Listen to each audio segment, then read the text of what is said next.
Ya, ada orang. Iya, begini ya. Ini kita mengajukan memori kasasi ya, udah hari apa kemarin ya? Rabu ya. Sebelum Rabu kemarin, Selasa tuh. Jadi pada poinnya, pada pokoknya ini dalam memori kasasi kita ini banyak hal yang perlu kita sorot ya, termasuk kejanggalan-kejanggalan proses persidangan di Judex Fakti ya.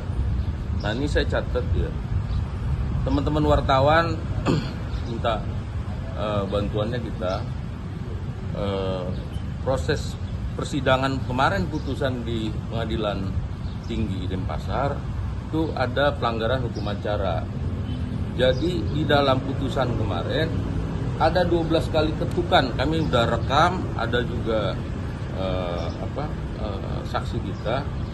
Jadi dalam proses putusan Pengadilan Tinggi itu 12 kali ketukan, ya, diputus 3 kali, udah ditutup 3 kali, buka lagi 3 kali, hitung-hitung 12, ya. Terus dalam masa soal penetapan masa penahanan itu ditetapkan oleh PT 3 Juni sampai 2 Juli 2026 ya, dengan hakim yang tanda tangan hanya dua orang ya, penetapannya hanya 2 orang hakim. Lalu Pengadilan Negeri Denpasar gercep ya, kita juga heran gitu, ada apa Pengadilan Negeri Denpasar kok gercep, apa kita nafsu kali gitu loh. Baru masuk pernyataan kasasi. Ya, nafsu sekali untuk memasukkan Pak Togar atau klien saya, saudara Togar, ke penjara ya. Padahal memori kasasi pun baru kita masukin ya. Jadi memori kasasi belum lengkap, ini sudah masa penahanan diperpanjang. Akibatnya di sini ada lagi kejanggalan yang baru. Ternyata tanggal berapa? Tanggal 4 Juni. Bukan 4 Juni, 3 Juni sampai 2 Juli. Jadi diperpanjang oleh Mahkamah Agung. Ya, surat itu dikirim ke Mahkamah Agung tanggal 4. Tanggal 4, ya. Dan tanggal 4 Juni juga dibalas sama Mahkamah Agung. Iya. Jadi di dalam surat itu diajukan tanggal 4 Juni dan dibalas 4 Juni juga. Ya, itu prosedur memang ya. Tapi yang menjadi kejanggalan yang kita sorot lagi, Mahkamah Agung itu memperpanjang penahanan sejak 24 Juli.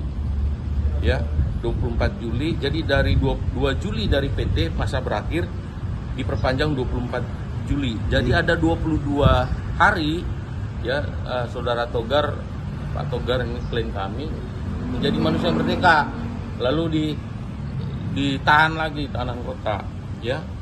Lalu yang kita yang kita sorot lagi adalah pertimbangan di Pengadilan Negeri ya, soal jurisprudensi yang dipakai itu adalah di PT. PN dulu Bang. Di PN Surabaya ya. Jadi di PN Surabaya itu dipakai jurisprudensi oleh Pengadilan Negeri Denpasar ya, soal antar hubungan advokat dengan kliennya, terbukti melakukan penipuan katanya. Setelah saya cek di dalam SIPP, ternyata advokat ini atau oknum advokat yang di PN Surabaya melakukan dugaan penipuan itu karena tidak mengerjakan pekerjaannya gitu loh. BBS, bobo siang. Ini kan saudara Togar sudah ada 21 surat kuasa melakukan pekerjaannya, ada yang beberapa di SP3, ada di Polda Bali, ada di Polres Badung, dan di Polres Bogor dia dapat sertifikat dari si terlapor. Ada gugatan perdata. Bekerja gitu loh. Dan ketemu sama Pak Juandani. Nah, jadi di sini ada perbedaan gitu loh. Jadi ini masalah ketidakpuasan klien berujung kepada pidana ya. Lalu yang kita soroti lagi dengan pertimbangan Pengadilan Tinggi, jurisprudensi yang dimasukkan di dalam amar pertimbangan ini lebih Pengadilan parah. Tinggi lebih itu parah paling ini. PT lebih parah. Di Pengadilan Tinggi itu fatal gitu. Memasukkan istilah jurisprudensi tanpa nomor jurisprudensi, ya. Jadi ada istilah berdasarkan jurisprudensi begitu dalam amar pertimbangannya, tetapi tidak menguraikan nomor berapa, putusan berapa, tahun berapa. Hakim Ya. siapa? Nah, hakimnya siapa, perkara yang mana.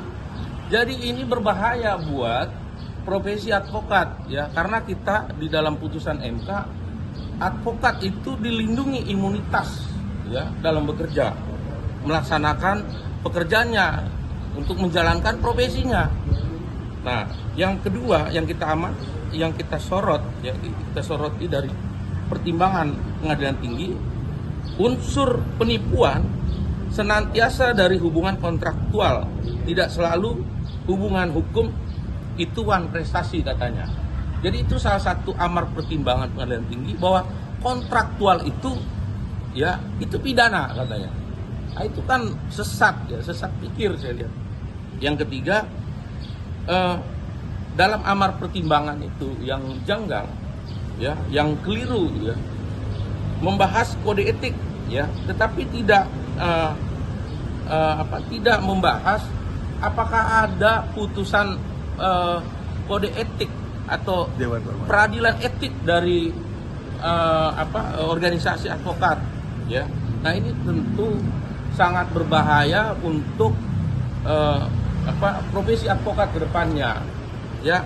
Jadi siapapun yang menjalankan profesi advokat kepada kliennya berpotensi keras untuk dikriminalisasi karena ketidakpuasan kliennya. Jadi kalau kliennya kalah, tidak puas, itu bisa dipidana, ya. Jadi putusan di pengadilan tinggi ini menegaskan bahwa kontraktual itu adalah pidana. Itu bahaya sekali, ya. Saya lihatnya itu sesat pikir yang sangat fatal, ya, termasuk soal jurisprudensi. Nggak dimasukin, ya. Iya. Nomor berapa. Jurisprudensi kosong. Yang jelas yang kami bantah dalam dalam memori kasasi. Dan diperburuk lagi, Iya. undang-undang advokat tidak diperhatikan, putusan MK tidak diperhatikan. Iya. Padahal itu sudah merupakan undang-undang. Iya. Dan yang diperburuk, yang dia pakai adalah pasal yang mana? Pasal melalui undang-undang lama atau KUHP yang baru? Iya. Kalau KUHP yang baru kan di bawah 5 tahun, Iya. tidak di Tahan. Nah, ini tambahan, ya, Ya. dari kita. Di pertimbangan hakim itu imunitas hanya berlaku atas dasar itikat baik, itu kalimatnya, ya, tanpa menjelaskan apakah ada peradilan etik terhadap saudara atau enggak. itu penting, Ya, itu. jadi kalau saya sampaikan, saya analisa putusan pengadilan tinggi itu namanya ultra vires, melampaui kewenangannya karena tidak ada peradilan etik, ya. Jadi kesimpulan kita, ya, dalam proses memori kasasi, pengajuan kasasi ini, 613-nya ya, bahwa pengadilan tinggi ini atau pengadilan negeri juga, ya, mengabaikan kesepakatan bersama, ya, yang sudah disusun oleh Mahkamah Agung, ada di situ, DPR ada di situ, pemerintah ada di situ, kejaksaan ada di situ, Polri di situ saat penyusunan KUHP baru, bahwa ada pasal 613 ayat 3 bahwa hukum pidana ditempatkan sebagai ultimum remedium. Primum remediumnya adalah administrasi, ya. Jadi administrasi pemerintahan, administrasi etik itu adalah primumnya.